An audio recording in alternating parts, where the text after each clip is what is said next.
عمر فاروق رضی الله عنه یو ورځ چې کوم دی هغه د مدینه منورې په یو غر باندې هغه تیریږي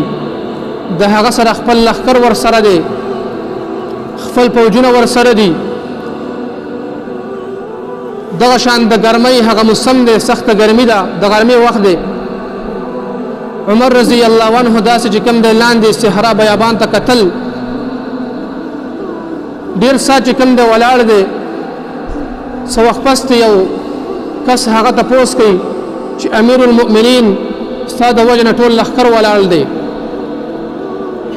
او دغه شان سخت ګرمي ده غرمه ده او ته چې کوم دی ولاړې لہذا داسې څه وجه ده چې ته په دې غر باندې ودرېدلې او لاندې هغه صحرا ته ګورې څه وجه کېدلی شي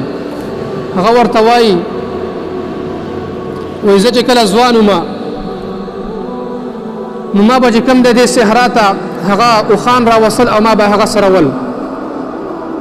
ما ته دا پته نه لګېدله چې دا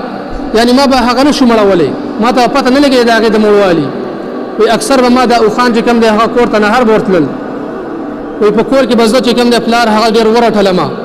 رد بد به راته وویل او ما ته به ویل چې ای عمره ته چېرته هم نشي کامیابېدلی نو وایي کله چې ما د قرآن مجید په احکاماتو باندې عمل شروع کړی دی صحابو ته فرمایي نن تاسو وګورئ چې زه د وخت امیر المؤمنین ما او داسې لوی لښکر را سره دی نو عزتمند که چېرته موږ او تاسو هم د قرآن مجید په احکاماتو باندې عمل شروع کړو د دې لاندې ژوند موږ او تاسو تیر کړو نو عزتمند او عزت په لاس کې دی هغه رب هغه بیا عزت ورکوونکی دی او هغه رب هغه به انسان ذلیله کوي محترمو نو الله پاک فرمای ان الله يرفع بهذا الكتاب اقواما ويضع به اخرين چې الله جل شانه د قرآن مجید په وجه باندې ډېر قومونه هغه اوچتۍ عزت ورکوي او ډېر قومونه چې کوم دی هغه ښکته او ذلیله کوي چا چې د قرآن مجید په احکاماتو باندې عمل وکړو د قرآن مجید والا خلکو سره مینه محبت وساتو نو داسې قوم داسې خلک الله جل شانه اوچتۍ دوی ته مرتبه ورکوي